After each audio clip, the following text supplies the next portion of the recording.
아멘. 오늘 하나님이 우리에게 주시는 말씀은 출애굽기 31장입니다. 출애굽기 31장 1절부터 11절까지의 말씀 함께 읽겠습니다. 여호와께서 모세에게 말씀하여 이르시되 내가 유다 지파 훌의 손자여 우리의 아들인 부살레를 지명하여 부르고 하나님의 영을 그에게 충만하게 하여 지혜와 총명과 지식과 여러 가지 재주로 정교한 일을 연구하여 금과 은과 도수로 만들게 하며 보석을 깎아 물리며 여러 가지 기술로 나무를 새겨 만들게 하리라. 내가 또 단 지파 아히사막의 아들 오홀리압을 세워 그와 함께하며 지혜로운 마음이 있는 모든 자에게 내가 지혜를 주어 그들이 내가 내게 명령한 것을 다 만들게 할지니 곧 회막과 증거계와 그 위에 속죄소와 회막의 모든 기구와 상과 그 기구와 순금 등잔대와 그 모든 기구와 분향단과 번제단과 그 모든 기구와 물두멍과 그 받침과 제사직을 행할 때에 입는 정교하게 짠 의복 곧 제사장 아론의 성의와 그의 아들들의 옷과 관유와 성소의 향기로운 향이라. 무릇 내가 내게 명령한 대로 그들이 만들지니라. 아멘. 네, 오늘 하나님이 사용하시는 사람이라는 제목으로 함께 하나님의 말씀 나누도록 하겠습니다. 여러분 혹시 새 얼간이라는 인도 영화를 보신 적 있나요? 그 새 얼간이라는 그 영화를 보면은 그 영화의 주인공이 나오는데 그 주인공은 항상 1등만을 알아주는 그러한 사회와 대학 문화에 대해서 반기를 들고 대항하면서도 정작 본인은 1등을 놓치지 않는 그러한 사람이었습니다. 그래서 친구들이 그 주인공에게 묻습니다. 너는 현재의 구조를 원하지도 않고 거부하면서도 어떻게 항상 그렇게 1등을 할 수 있느냐라고 물어봅니다. 그러자 주인공은 너가 너희의 재능과 하고 싶은 일을 찾아가면 성공은 거기에 따라온다라고 그렇게 대답을 합니다. 여러분 이 세상 사람들은 이야기합니다. 너희의 재능을 찾아서 그것을 잘 갈고 닦으면 언젠가 성공된 인생을 살아갈 수 있을 것이다 라고 이야기합니다. 그리고 그러한 생각은 교회 안으로까지 들어오게 되었죠. 여러분들도 한 번쯤 이런 이야기를 들어보신 적 있으실 것입니다. 하나님은 준비된 자를 사용하신다. 여러분 이 이야기는 어떻게 보면 그냥 듣기에 매우 설득력 있어 보입니다. 우리가 잘 아는 바울은요, 그 당시에 로마의 시민이었고 또한 히브리어와 헬라어에도 능통했습니다. 따라서 그것을 통해서 하나님은 이방인들에게까지 복음을 전할 수 있도록 하셨고 또한 바울 사도는 많은 서신을 쓸 수가 있었습니다. 모세는 우리가 아는 것처럼 왕궁에서 40년이라는 시간 동안에 좋은 교육을 받았습니다. 그리고 또 광야에서의 40년이라는 시간을 통해서 또한 준비되었기 때문에 하나님께서 그 준비된 모세를 사용하셨습니다. 오늘 본문에 나오는 부살렐과 오홀리압 역시 그들이 지혜롭고 또한 총명하며 재주가 뛰어났기 때문에 하나님의 성막의 여러 기물들을 정교하게 만들 수 있었다고 합니다. 그러니까 너도 너의 재능을 잘 찾아서 그것을 잘 준비하고 있으면, 아니면 모든 일에 너희가 최선을 다하고 성실하게 하고 있으면 하나님께서 그것을 사용하실 것이다. 왜냐하면 하나님은 준비된 자를 사용하기 때문이다. 여러분 과연 그럴까요? 저는 오늘 이 부분에 대해서 함께 살펴보고 싶습니다. 정말 하나님께서는 준비된 자를 사용하시고 그러기 위해서 우리는 잘 준비될 필요가 있는 것일까요? 오늘 말씀을 보면 하나님께서 먼저 부살렐과 오홀리압을 부르시고 그들에게 하나님의 영을 주고 또한 지혜를 주셨다라는 것을 말씀하고 있습니다. 오늘 2절과 3절 그리고 6절 말씀입니다. 함께 살펴보겠습니다. 내가 유다 지파 홀의 손자요 우리의 아들인 부살레를 지명하여 부르고 하나님의 영을 그에게 충만하게 하여 지혜와 총명과 지식과 여러 가지 재주로 내가 또 단지파 아히사막의 아들 오홀리압을 세워 그와 함께 하게 하며 지혜로운 마음이 있는 모든 자에게 내가 지혜를 주어 그들이 내가 내게 명령한 것을 다 만들게 할지니. 여러분 오늘 말씀을 보면은 부살렐과 오홀리압이 지혜롭고 총명했기 때문에 하나님께서 그들을 사용하신 것이 아니라 하나님께서 먼저 그들에게 지혜를 주셨다라는 것을 우리가 볼 수가 있습니다. 그러니까 즉 하나님께서 지혜롭고 총명한 자들에게 임하신 것이 아니라 하나님께서 먼저 그들에게 임하셨기 때문에 그들 가운데에 지혜와 총명이 있을 수 있었다, 재능이 있을 수 있었다라는 것을 우리가 알 수가 있습니다. 즉 우리의 모든 지혜와 능력과 우리의 모든 달란트와 재능은 바로 하나님으로부터 온다라는 것을 우리가 기억해야 되는 것입니다. 우리가 성경 전체의 내용만 살펴봐도 그렇습니다. 언제나 하나님께서 먼저 찾아오십니다. 하나님께서 먼저 아브라함에게, 모세에게, 그리고 바울에게 나타나셨습니다. 그리고 죄인인 우리에게 하나님께서 먼저 찾아오셨습니다. 우리가 먼저 하나님을 찾은 것이 아니라 하나님께서 먼저 죄인인 저와 여러분들을 찾아오시고 또한 우리를 하나님의 자녀로 부르시고 그리고 택하셨다라는 것이죠. 그렇다면 하나님께서 아브라함을 찾아오셨을 때에 과연 아브라함이 그만큼 준비된 자였을까요? 모세는 어떻습니까? 그는 도망자의 삶을 살고 있었습니다. 바울은요, 예수 믿는 사람들을 찾아서 감옥에 가두고 그들을 핍박하던 사람이었습니다. 그럼에도 불구하고 하나님께서는 그들을 부르시고 선택하시고 또한 사용하십니다. 여러분, 이 얼마나 놀라운 은혜입니까? 따라서 우리가 기억해야 할 것은 우리가 하나님의 일을 하는 것은 결코 우리의 재능이 뛰어나서가 아니라는 사실입니다.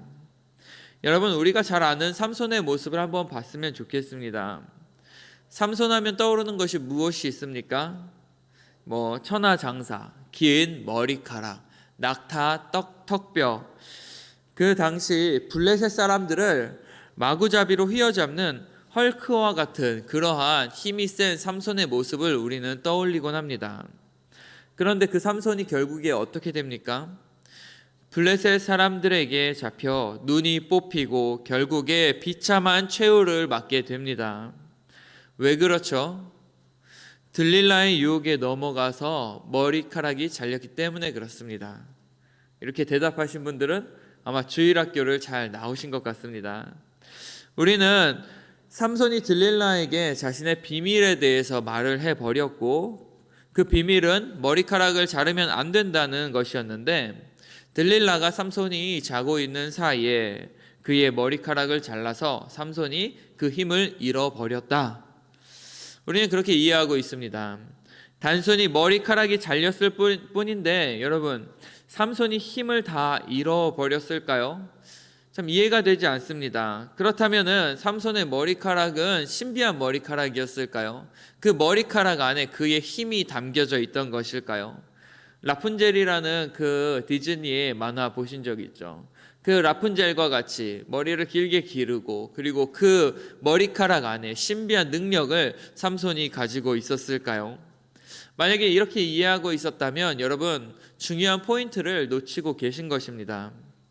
우리 사사기 16장 20절 말씀을 함께 살펴볼까요? 같이 읽어보겠습니다. 들릴라가 이르되 삼손이여 블레셋 사람이 당신에게 들이닥쳤느니라 하니 삼손이 잠을 깨며 이르기를 내가 전과 같이 나가서 몸을 떨치리라 하였으나 여호와께서 이미 자기를 떠나신 줄을 깨닫지 못하였더라. 여러분 여기에서의 포인트는 무엇입니까? 바로 여호와께서 삼손을 떠났다라는 것입니다. 삼손의 힘이 어디에 있었습니까? 그의 근육에 있었습니까? 아니면 그의 힘에 있었습니까?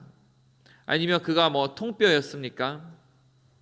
만약에 그랬다면 그의 머리카락이 잘렸을 때에도 삼손은 그의 힘을 쓸 수 있었어야 했습니다. 하지만 그의 힘은 바로 하나님의 함께하심이었습니다. 성경은 분명히 이야기하고 있습니다. 그가 힘을 쓰지 못했던 것은 바로 하나님께서 그를 떠났기 때문이라고 말씀하고 있습니다. 그럼에도 불구하고 삼손의 모습은 어떻습니까? 하나님이 자신을 떠난지도 깨닫지 못한 채 자신의 힘을 믿고 블레셋 사람들과 싸우러 나아갑니다. 아마 삼손의 머릿속에는 지난날의 승리의 기억들이 담겨져 있었을 것입니다. 내가 낙타 턱뼈 하나로 블레셋 사람 1000명도 죽였는데 이쯤이야. 하지만 하나님의 영이 떠난 삼손은 속이 텅 빈 껍데기와도 같았습니다. 우리가 여러분 하나님의 일을 할 수 있는 단 한 가지 이유가 있다면 그것은 무엇입니까? 바로 하나님의 함께 하심입니다. 하나님께서 우리를 선택하고 부르셨기 때문에 그렇습니다. 우리를 부르신 하나님께서 우리 안에서 일하고 계시기 때문에 우리가 하나님의 일을 할 수가 있는 것입니다. 삼손이 힘을 쓸 수 있었던 이유는 그 안에 하나님께서 함께 하셨기 때문입니다.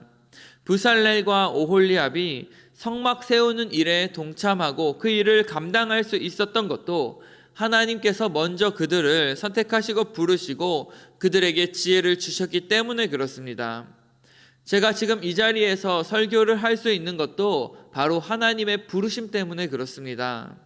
여러분들이 장로로, 권사로, 집사로서 여러분들의 직분을 감당할 수 있는 것도 여러분들의 능력이 뛰어나서가 아니라 그 가운데에 하나님의 부르심과 하나님의 함께하심이 있기 때문에 그렇습니다.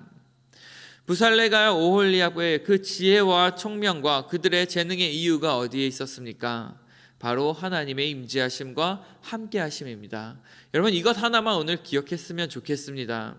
그리고 저와 여러분들 가운데에 이러한 축복이 넘쳐나기를 원합니다. 어떤 사람들은 이야기합니다. 저는 아직 준비가 안 됐어요. 무슨 일을 시키려고 하면 무슨 일이 그들에게 주어졌을 때 그 사람들은 이야기합니다. 맨날 준비가 안 됐다고 말합니다. 여러분 어떻습니까? 그런 사람들은요 영원히 준비가 안 될 거예요. 언제 준비가 되겠습니까? 맨날 준비만 하다가 아마 주님 오실 것 같아요. 이것이 바로 하나님을 바라보지 못하고 자신을 바라보는 사람들의 특징입니다. 여러분 우리의 포커스를 여러분 자신에게 맞추지 않기를 원합니다.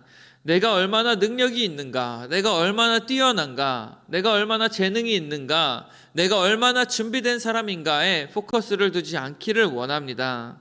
그것이 아니라 나와 함께 하시는 하나님, 내게 능력 주시는 하나님을 바라볼 수 있는 저와 여러분들이 되시기를 원합니다.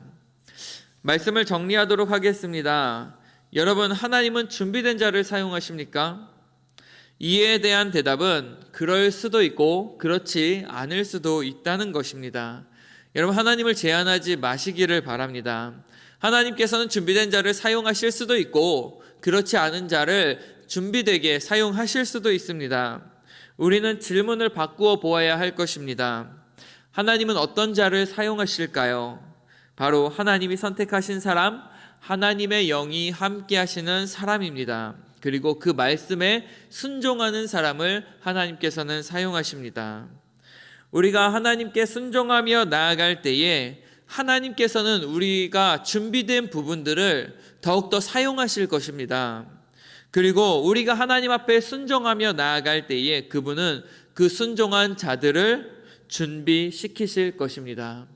그렇기 때문에 우리가 우리 자신을 바라보지 않고 오직 하나님만을 바라보며 나아갈 때에 우리 가운데에 놀랍게 역사하시는 그 하나님의 놀라운 일들을 우리가 경험하게 될 줄로 믿습니다.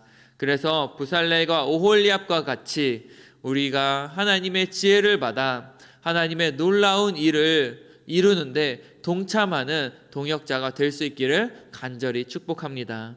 우리 이 시간 함께 기도하겠습니다.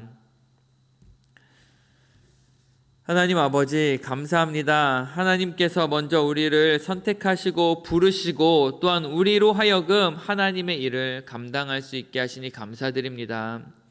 우리 자신의 모습만을 바라봤을 때는 우리는 너무나도 약하고 부족한 자들입니다. 하지만 우리 안에서 역사하고 계시는 하나님을 우리가 바라보기를 원합니다. 그분을 우리가 의지하며 나아갈 때에 우리의 삶 가운데에 하나님의 놀라운 일들이 일어나는 역사를 우리가 경험할 수 있기를 원합니다. 우리의 포커스를 나 자신에게 두는 것이 아니라 정말로 하나님 앞에 우리가 그 포커스를 두고 하나님과 함께 매일매일의 삶을 살아갈 수 있도록 인도하여 주시옵소서. 우리의 모든 힘과 능력이 하나님께 있음을 고백하며 그 주님만을 의지하기를 원합니다. 오늘 하루도 그러한 축복이 우리 가운데 있기를 원하며